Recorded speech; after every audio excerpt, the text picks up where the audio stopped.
Saint Bonaventure by Father Laurence Costelloe. Chapter 14, Death. By special pontifical dispensation, Bonaventure retained the office of Minister General for a short time after his elevation to the cardinalate. His successor could be elected only by a general chapter, and this could not conveniently be convoked until the Feast of Pentecost. This occurred on 20th of May, 1274, and the place chosen for the assembly was Lyon. The saint presided, and having formally resigned his office, Jerome of Ascoli, afterwards Pope Nicholas IV, was appointed his successor. With this event, Bonaventure's official connection with the Order of St. Francis ceased. As we shall see, it was almost coincident with his death. The Council of Lyon was still sitting when Bonaventure was called to his reward.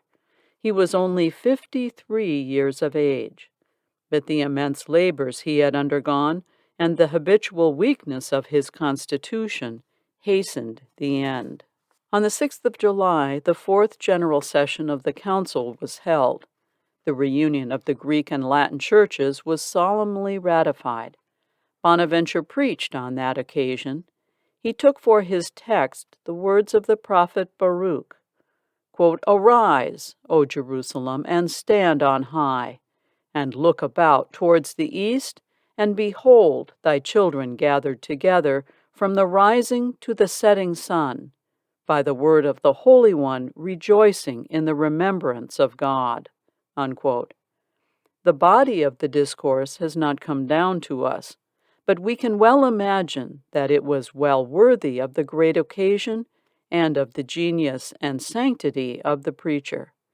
It was his last public utterance, the nunc dimittis of the Church's zealous champion, as he witnessed the accomplishment of the object for which he had long so earnestly striven. He was even then standing on the brink of the grave. The echoes of eternity were already beginning to sound in his ears, and the everlasting years to unfold themselves before his gaze. As he heard the solemn strains of the grand Te Deum that marked the close of the great event, he must have felt that his work for God and for the Church was accomplished. Weakened by disease and worn out by the constant strain and pressure of business, his strength was rapidly failing. The ceaseless activity of his great mind, his restless energy and burning zeal, had hitherto rendered him insensible to the body's decline. But at last the limits of endurance were reached, and the end was at hand. Bonaventure returned home from the council, and 9 days later he was dead. The exact cause of his death is not known. One writer refers to an extraordinary mortality prevailing amongst the members of the council. It is just possible that some species of epidemic, so frequent in those days, may have broken out in the city, and that our saint, in his infirm state of health, fell an easy victim to it. Incidentally, we learn that one of the symptoms of his last illness was a complete inability to retain even the least particle of food. This is recorded in connection with the following truly marvelous occurrence. On his deathbed, our saint longed, with all the ardor of his seraphic soul, for the sweet intercourse of sacramental communion. But the cause just mentioned made this impossible. Still, as far as possible to appease his pious longing, the consecrated host was brought into his room and placed beside him so that his eyes might rest upon it. This only intensified his desire, until it would appear that the Lord could no longer withstand the ardor of his pleadings. A wonderful thing was then seen to happen. Without any visible agency, the sacred host left the ciborium, and moving through the air towards the dying saint, vanished within his breast. At an earlier period in his life, a somewhat similar occurrence is recorded. Bartholomew of Pisa and the author of the Chronicles of the 24 Generals relate that on a certain occasion the pious general, thinking himself unworthy, abstained for a long time from saying Holy Mass. But the Lord was touched by his humility, and one day, as he was devoutly hearing Mass, a particle of the consecrated host, solely at the command of the Savior, left the altar and entered his mouth, filling his soul with divine sweetness. It may be that both records are but different versions of the same fact, and we may doubt which of them is authentic. But if Bonaventure's malady were such as described, we should like to think that the Lord, pitying the loneliness and extremity of his dying servant, afforded him, even by a miracle, the supreme consolation which his passing spirit sighed for. Another incident which touchingly illustrates the absolute poverty in which the saint died is recorded by Wadding.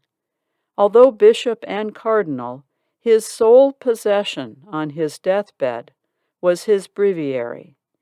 Everything else he had distributed to the poor, and even the breviary he regarded not as his own, but as belonging to his order, and he directed that it should be restored to the brethren after his death. We would fain linger by the deathbed of the saint, but the almost complete absence of details gives us no encouragement to do so. We are not told even where he died.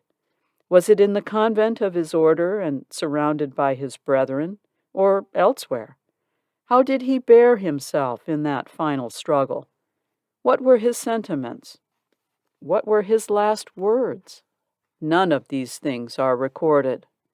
Apart from general observations concerning his virtues and his holiness, we only know with certainty that during the night of the 4th of July, 1274, Bonaventure passed to his reward. We may well imagine that death had no terror for the saints. At the same time, we cannot say that it has any special attraction for them. Even our Holy Father, St. Francis, whilst unawed at the approach of Sister Death, seemed yet submissively to cling to life. It is a natural and a legitimate instinct. Life is the sum total of our temporal gifts, and its preservation is a duty we owe to the giver. It is true, granted the immortality of the soul and future reward, that there is a greater good than a body's life, and that to secure it we may, and in some cases ought, to forfeit the latter. But these circumstances are abnormal and rarely occur. In the ordinary course of events, the soul's welfare does not demand the body's death. The interests of body and soul run on parallel lines, and so long as right order is maintained, they cannot collide. We read indeed that the saints, vividly realizing the happiness of heaven and aspiring to it with steadfast confidence, longed for death. St. Paul exclaiming, quote, "I wish to be dissolved and to be with Christ," unquote, is quoted as an example of this. But the attitude thus expressed by the apostle is not incompatible with a natural repugnance to and shrinking from death. We believe this to be in some degree the characteristic of all men, saints as well as sinners. Bonaventure's death was regarded somewhat in the light of a public calamity. The effect it produced upon the Council of Lyon is narrated as follows.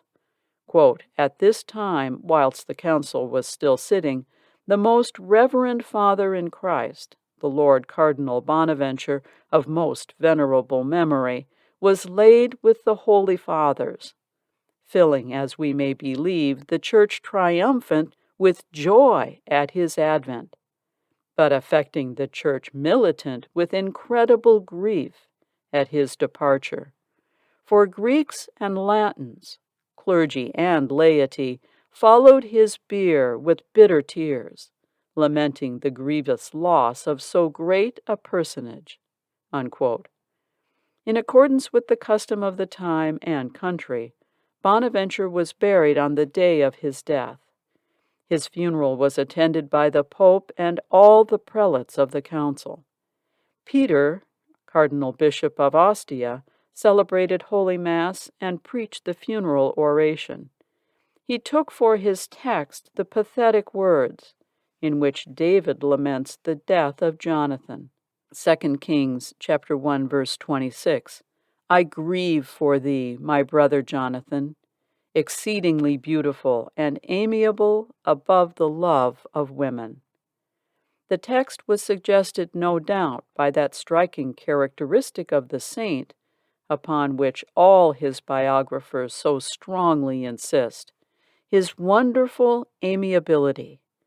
As one writer expresses it, this grace the Lord had granted him, that whosoever looked on him was forthwith irresistibly drawn to love him. At the next session of the General Council, the Pope referred to the grievous loss sustained by the entire Church in the death of Bonaventure, and to mark his sense of gratitude for the immense labors he had undergone on its behalf, he ordered all the priests and prelates of the Catholic world to offer up Holy Mass for the repose of his soul. The saint was buried in the Church of the Friars Minor at Lyon. In the year 1434, a new church dedicated to St. Francis was erected in the city, and thither, as to a more suitable resting place, the body was translated. This took place 160 years after the saint's death. Marvelous to relate, the head was then found to be entirely incorrupt. The hair, lips, teeth, and tongue were perfectly preserved and retained their natural color. The people of Lyon were profoundly affected by this miracle, and they chose Bonaventure for the patron of their city. The movement, already on foot to obtain his canonization, received thereby a new and powerful impetus. On the occasion of this translation, the body of St. Bonaventure was placed in a costly reliquary at the command of the Minister General and kept at the Franciscan Church at Lyon.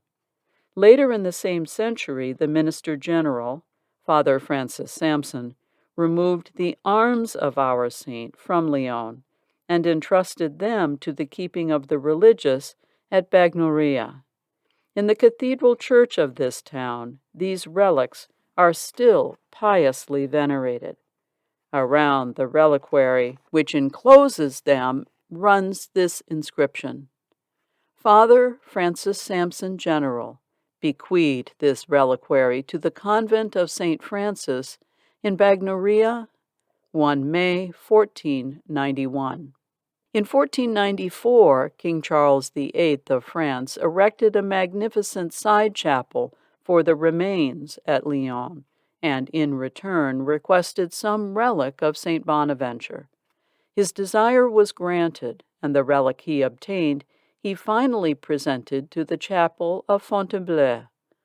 Thence it was taken to the Franciscan Church at Paris, where it remained till the French Revolution. Other relics of St. Bonaventure were removed to Venice in 1494, where they are still exposed to the veneration of the faithful. The shrine at Lyon was enriched with many valuable offerings, tributes of gratitude to the efficacy of our saint's intercession. There, in one urn plated with silver, his body was preserved, the head being reserved in another equally costly. There, too, the remains rested in veneration till the second half of the 16th century. In 1562, Lyon fell into the hands of the Huguenots, who made an assault on the Franciscan church there and rifled St. Bonaventure's shrine of its treasures. Owing, however, to the foresight and heroism of Father James Gaetti the Superior, their sacrilegious purpose was in part thwarted. This holy man had betimes taken the precaution of enclosing our saints' relics in 2 urns and burying them in a secret place. The 2 religious who shared his secret were sent to another convent, lest what they knew be wrung from them by torture. Father James was subjected to much harsh treatment, but all to no avail. A search was then instituted through the friary and its grounds, and finally the Huguenots succeeded in discovering the body. This was borne to the public square and burned, with many images, pictures, and objects of devotion. When peace again prevailed, the religious who knew of the secret returned to Lyon and produced the urn which contained the head of our saint, as also the crucifix and chalice he was wont to use. The former cultus was once more revived. The friary and church rose from their ruins, and the shrine of St. Bonaventure regained its old-time splendor. During the French Revolution, however, the profanation was more complete. The friary and church were razed to the ground, and once again the urn containing the head of our saint was buried for safety in a secret place. This time, however, the holy religious died without divulging his secret, and all subsequent searches to find the relics have proved unavailing.